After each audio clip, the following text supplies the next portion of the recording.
Hello and welcome to Telewizja Republika. We kind of knew it was coming. Actually, the whole world knew it, and then it just happened. On February 8th, Ukrainian President Volodymyr Zelenskyy announced the dismissal of Commander-in-Chief Valeriy Zaluzhnyi, appointing General Oleksandr Syrskyi as his replacement. This decision followed months of speculation and a failed attempt to remove Zaluzhnyi on January 29th. Zelenskyy's choice of Syrskyi signifies a significant leadership reshuffle within the Ukrainian armed forces, aiming for, and that's a quote, new management team to lead the country's military efforts. Following the major overhaul in the Ukrainian military's top brass, President Zelenskyy spent an entire day meeting with the new military leadership team. He emphasized the ongoing reboot of the armed forces management. Subsequently, Zelenskyy appointed General Yuri Sodol as the new commander of the joint forces, replacing General Syrskyi. General Sodol, who has been leading Ukraine's Marines since 2018, is now tasked with a pivotal role in the armed forces amid the ongoing conflict. Kyiv Post quoted Zelenskyy's opinion on new faces in the top command of Ukrainian armed forces, and that's a quote. Colonel Vadim Sukharevsky's focus will be on uncrewed systems and development of drones. Colonel Andriy Lebedenko will focus on innovation, specifically the technology component of the army and combat systems. Clear practice with new technologies is needed, said Zelenskyy. Brigadier General Volodymyr Hrabatyuk will concentrate on operational work, staff work, planning, and new management. Another quote of Zelenskyy: in every staff they must fully understand the front, said President of Ukraine, repeating the leitmotif from the previous days when he announced that he insists his new commanders be familiar with the front rather than languishing at headquarters, end quote. Upon his appointment, General Oleksandr Syrskyi outlined his strategic priorities for Ukraine's military, emphasizing the importance of detailed planning and efficient military logistics. Having previously commanded the Carlson operational and strategic group and playing crucial roles in key battles like Bakhmut, Syrskyi's focus is on the rational distribution of resources and the needs of the frontline units, showcasing his approach towards enhancing Ukraine's military effectiveness in the conflict, as Kyiv Independent wrote. Kyiv Independent didn't write about the criticism of General, and this criticism is concentrated on the fact that, according to his critics, he is not afraid of giving up lives of his soldiers. But this is a war, and this is a war of attrition, and this is also the strategy of choice of Russia, and Ukraine has to face it. Last week, we talked to Joe Lindsley, former high official of News Corporation, owner of the Fox News, former employer of Tucker Carslon, who is now the X-platform top celebrity journal, who just interviewed Vladimir Putler, the wanted war criminal, last week in Moscow. Putler sold the same old Soviet lies about Ukraine being an inexisting state, about Poland being responsible for the Second World War. Tucker just opened his mouth and went numb for half an hour. When he woke up, the whole world was laughing as tons of memes with Putler telling the world history showed up all over the social media. But the fact is that Carlson learned the hard way that it is indeed not that hard to cock the talk when you go to bed with KGB officer ruling the evil state of Russia.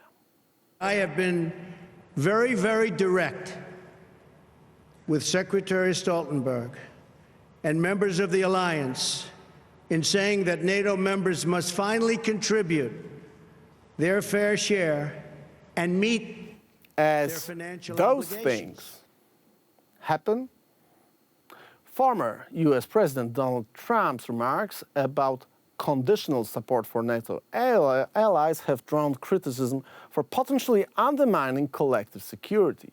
Trump suggested that the US might not defend NATO members who do not meet spending obligations, a stance that NATO's chief and President Joe Biden have labeled as dangerous and detrimental to the alliance's foundational principle of collective defense. These comments raise concerns about the potential implications for international security and the cohesion of the NATO alliance.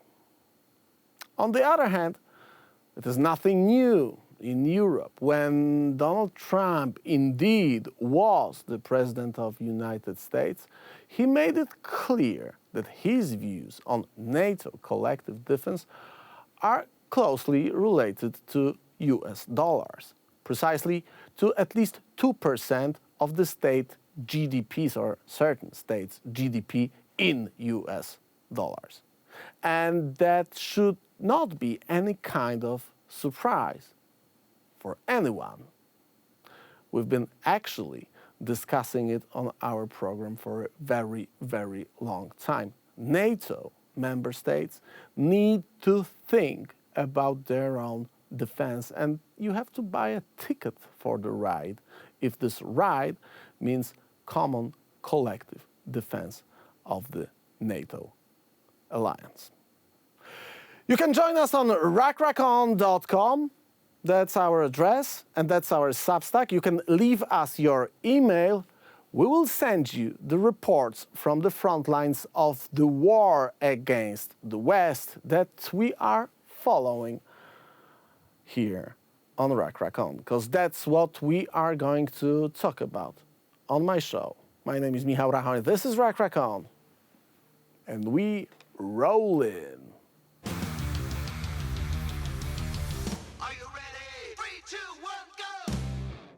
It's Monday, so Joe Lindsley is again on Telewizja Republika. Great to see you again, Joe. Big news. Last week we talked about the expectations regarding the changes on the top positions of the Ukrainian military. Yesterday we talked about expected Tucker Carlson's interview. Both of those things happened. Much more happened in terms of what is going on during the war. Russian war in Ukraine, but let's start with those changes in the top military command. You were having some very interesting internal discussions precisely when that happened. Yeah, indeed, Michał. Hello from Kyiv. And, the past weeks as I've traveled the country, especially in Donbass and Kharkiv regions, I talked to a lot of soldiers, and when there was concern building that President Zelenskyy was going to dismiss General Zaluzhnyi, and there was a lot of anger about that over the course of several weeks. But when the actual announcement was made, I was at a hidden conference here in Kyiv, 3 or 4 stories underground for safety, so we don't get targeted by the Russians, and it was the Kyiv International Cyber Resilience Forum. Amazing people from around the world and Ukraine, civilian and military, working to develop technology to fight the Russian invaders, but also to help people around the world defend themselves and to grow businesses. And so at this conference were many military members of the Ukrainian military. And right as the conference was ending, was the very moment we got the news that President Zelenskyy had replaced General Zaluzhnyi with Oleksandr Syrskyi. And it was just amazing to me how calm everyone was. People sort of saw the news, coming in on our phones, and no one was panicking or running around, or, we just continued our conversations. We knew a change was coming. People have different opinions on it, but everyone was incredibly calm. So that was the first thing I noticed. And, since I've spoken with people since, you get different perspectives on it. The headlines that we saw from whether it's Financial Times or Reuters or comments on X tended to be a bit negative, which is not so surprising perhaps. But for example, the Financial Times, which, was a respectable publication, Christopher Miller has often written about Ukraine, and he chose in his article about the new commander-in-chief of Ukraine's military, Oleksandr Syrskyi, to focus even in the headline and in the story on Syrskyi's so-called costly defense of Bakhmut. And there was a skewed perspective in a lot of this reporting. So yes, Bakhmut was costly. War is difficult and terrible. But what this story failed to mention, and this was a trend I saw on X as well, is that, because of what happened in Bakhmut, Wagner is gone. We don't talk about Wagner anymore. Why? And Wagner was decimated in the Battle of Bakhmut, that very long and terrible battle. Many Ukrainians lost life and limb during that time, but also on the flip side, huge destruction was done to one of the most feared parts of the Russian military. That's not even mentioned in the context of these stories. So that's an important thing to realize. And even as I looked on X, there's these very sneaky accounts, and we see a little bit of this in the media. People who claim to be rah-rah in support of Ukraine, but in the crucial moments where you're required to really have perspective in these sensitive moments, they go on the attack. And so some of these so-called pro-Ukraine accounts were going after Oleksandr Syrskyi because he was born in Russia, because his parents are in Russia. The fact is, many Ukrainians, because of Moscow deportations and previous close relations, have relatives, have many Ukrainian heroes have parents in Russia with whom they can't speak. They can call them up, but their parents believe the propaganda. So that's a common situation here, and it's sort of a ridiculous way to attack the new commander-in-chief. And as I still talk with people, including in the military, who are angry about it, but I talk with many people who are hopeful. And I think the past days, best analysis I have.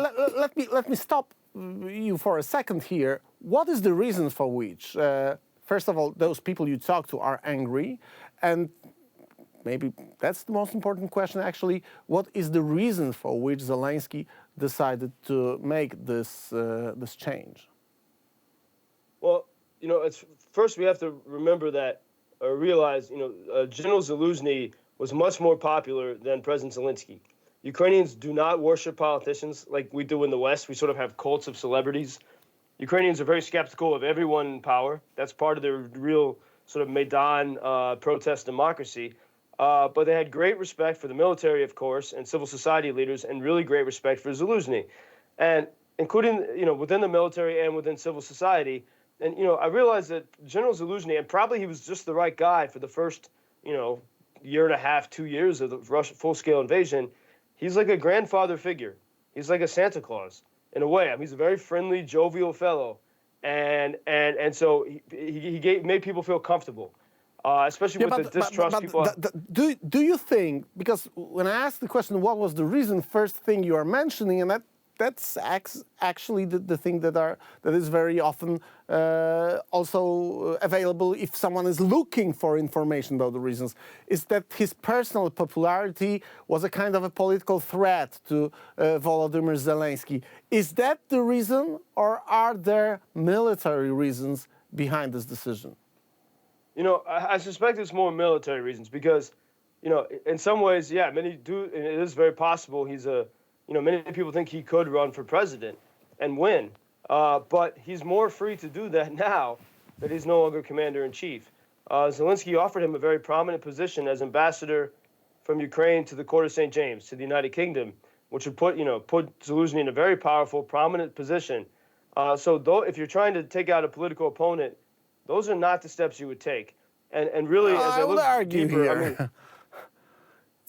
Placing someone outside of your political sphere, outside of a fighting country, it may very well be a kind of a future excuse. Well, we are fighting a war, and General Zaluzhnyi was an ambassador in Great Britain while our boys are bleeding out on the front lines. That's the easy way to exploit this kind of decision. So politically, if Zaluzhnyi wants to think about the future political career, it wasn't a bad move to refuse it.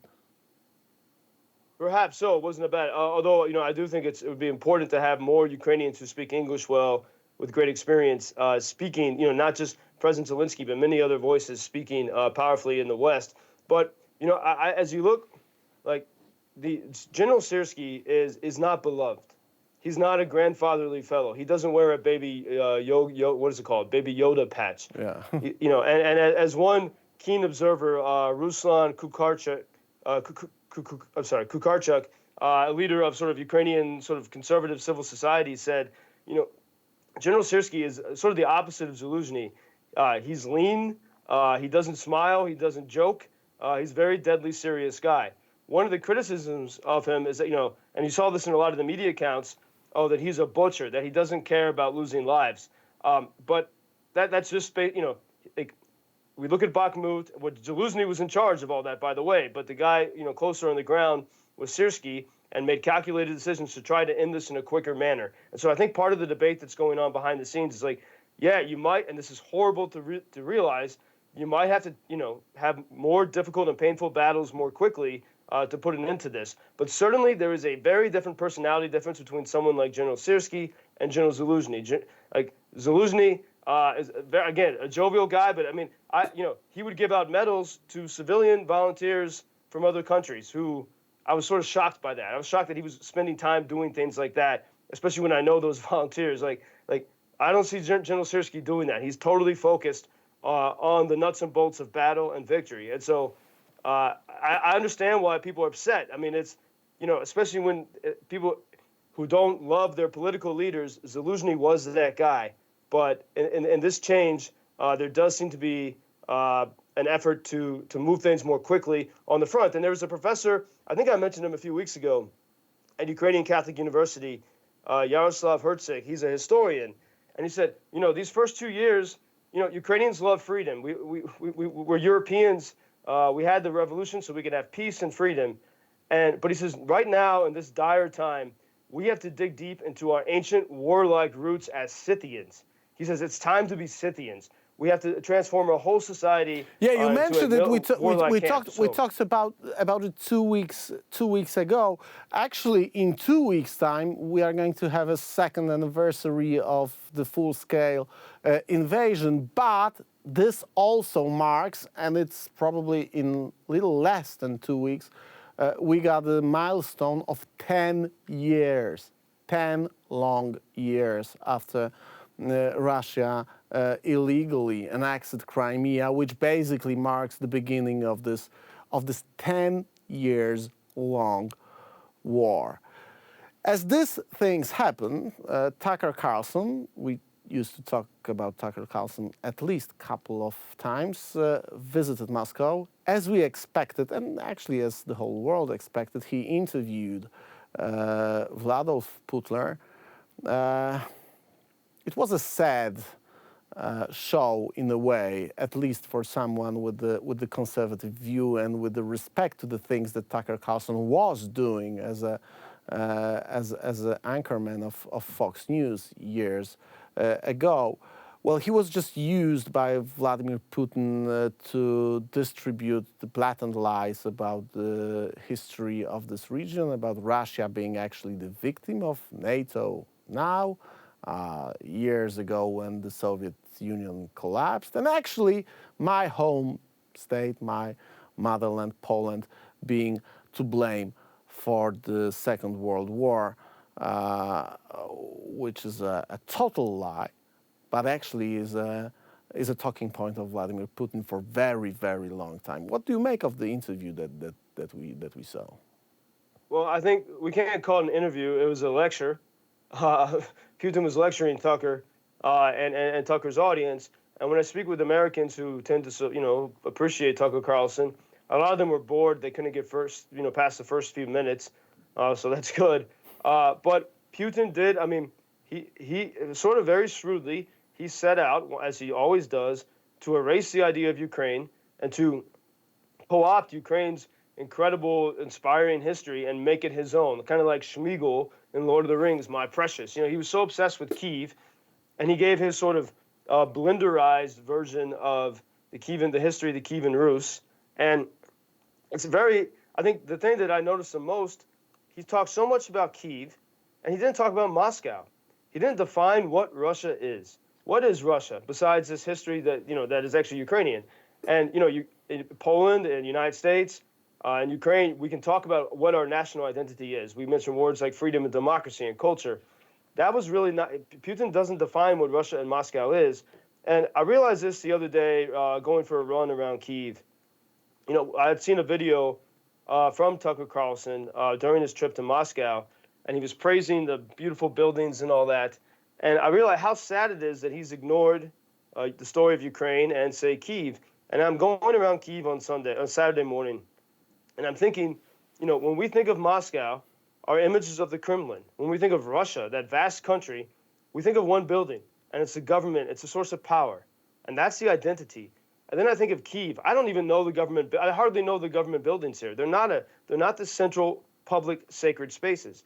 The public sacred spaces in Kyiv are the Maidan, the public square where the revolutions happened, most recently in 2014, and that is more sacred than the Parliament building because that's where the people take control of their democracy. And even when they're not there, like right now, there's always a threat. Every politician knows at any moment the people could go to the Maidan and reclaim their society. So the Maidan is the sacred heart of Kyiv. And then on the ridge above Kyiv are two churches. There's St. Sophia, the green domed Cathedral of St. Sophia, which is older than the city of Moscow itself, the home of Slavic Christianity.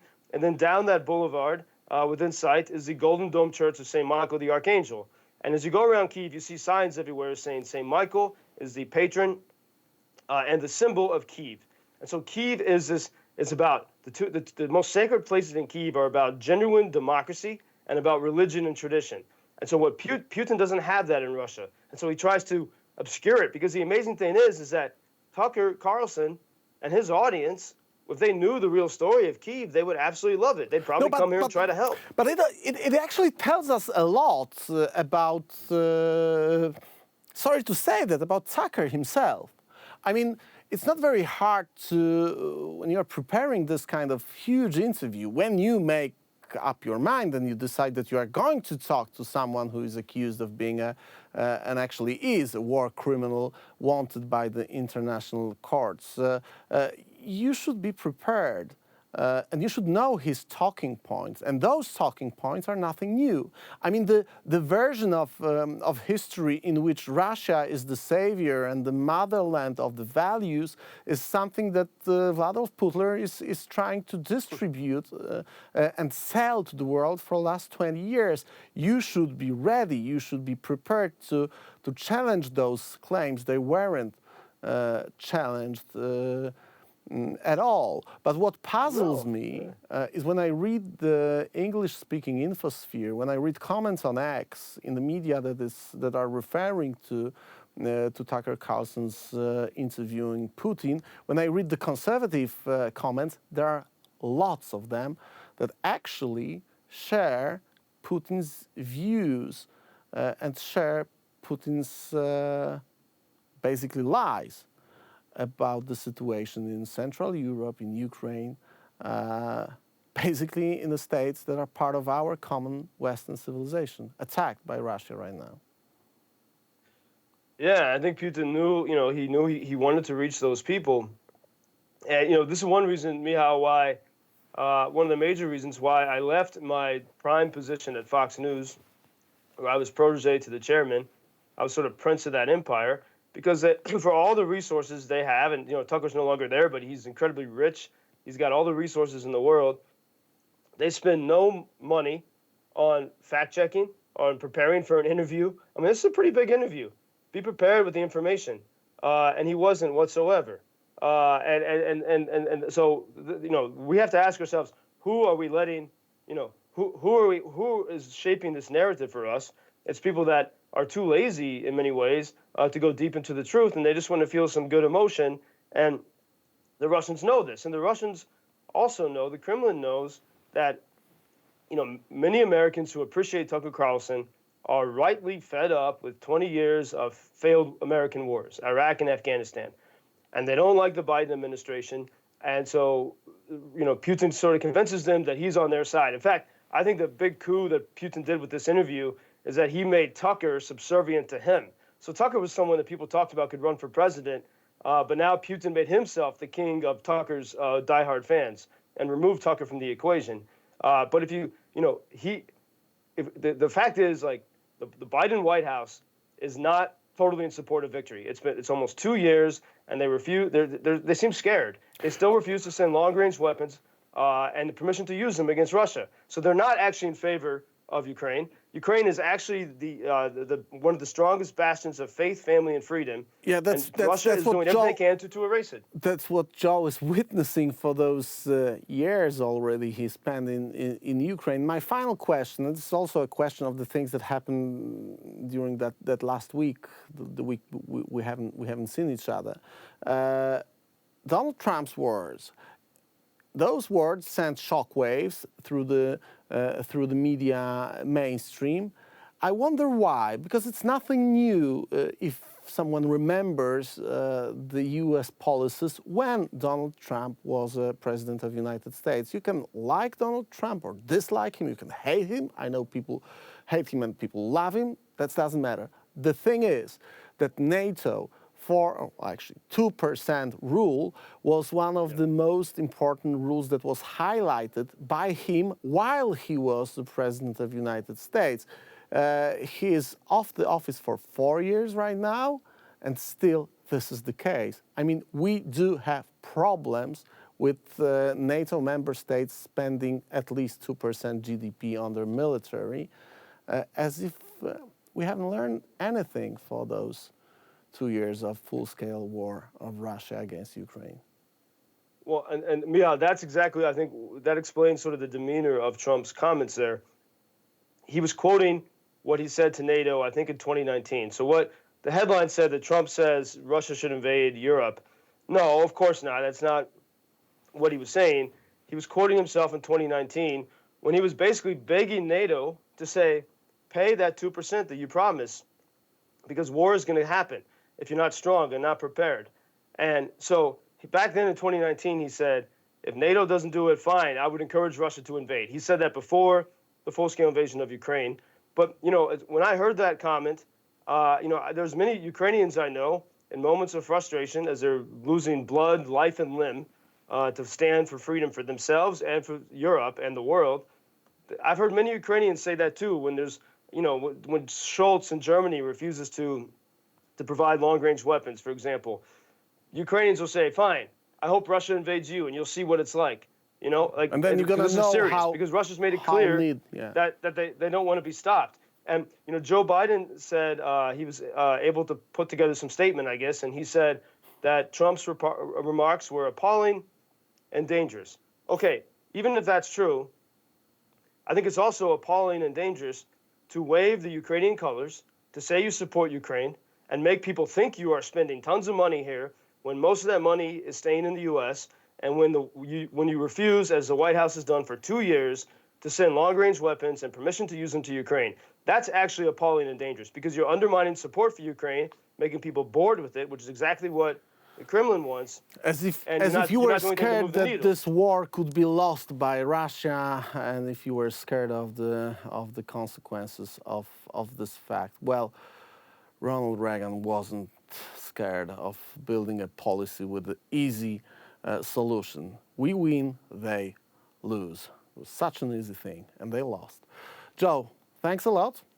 We see each other next week. I don't know if we are going to have another packed week with such big news to comment next week. We surely will, because there are, as I said, 2 weeks before the second anniversary of the Russian attack, full-scale attack against Ukraine, and 10th anniversary of this war, if we count the illegal annexation of Crimea. Joe Lindsley, thank you very much for your time. Yeah, until next week. Thank you. You can, of course, find Joe Lindsley's charity organization and fundraising organizations that support Ukrainians in their fight against Russian invasion.